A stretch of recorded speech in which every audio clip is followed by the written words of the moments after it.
Temos um roteiro de projeto simples, tá? Em primeiro lugar, é diferente, é interessante que assim, os 3 passos são iguais, mas o primeiro de todos é diferente, tá? Então, ó, já no sensor STC, o sensor não invasivo, a primeira coisa é o quê? Dimensionar o resistor de carga. Já no sensor invasivo, o ACS 7112, você precisa fazer o quê?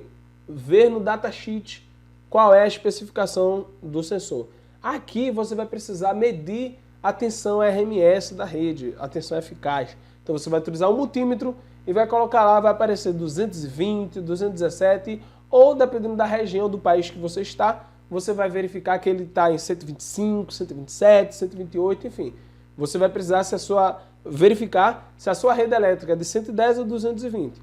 E aí você vai saber, não é, no momento do teste, a tensão RMS. Depois você vai fazer a montagem do circuito, que deve ser feita em paralelo, obedecendo o neutro e fase, porque nesse módulo tem a conexão do neutro e tem a conexão da fase, você tem que obedecer essa nomenclatura.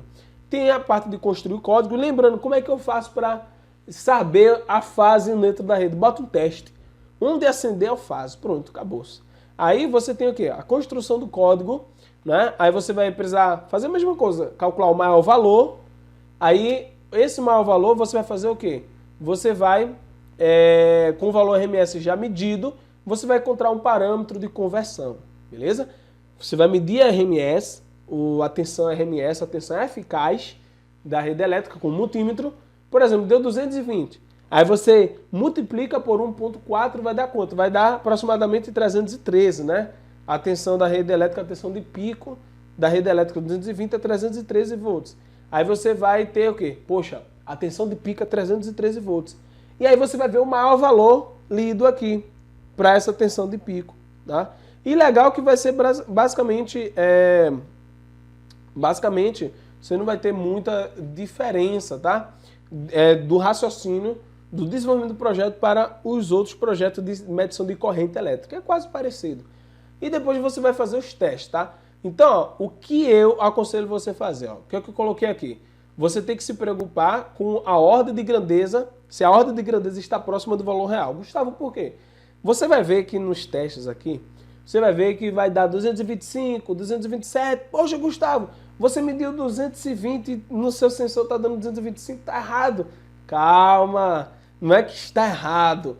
É porque é o seguinte, você precisa calibrar, vai ter uma pequena diferença. O importante é a ordem de grandeza, né? Não pode chegar em 300 volts também, né? A ordem de grandeza está próxima ali, 218, 222. Vai ter variação, tá? Isso aqui é um instrumento de medição. Agora, se você pegar e colocar numa rede de 110, aí tudo bem, aí tem que dar 127, 125, tem que dar ali próximo, beleza? Então você vai fazer os testes, né? E no sensor você tem um capacitorzinho de ajuste. Aí você pode ajustar de acordo com a sua necessidade.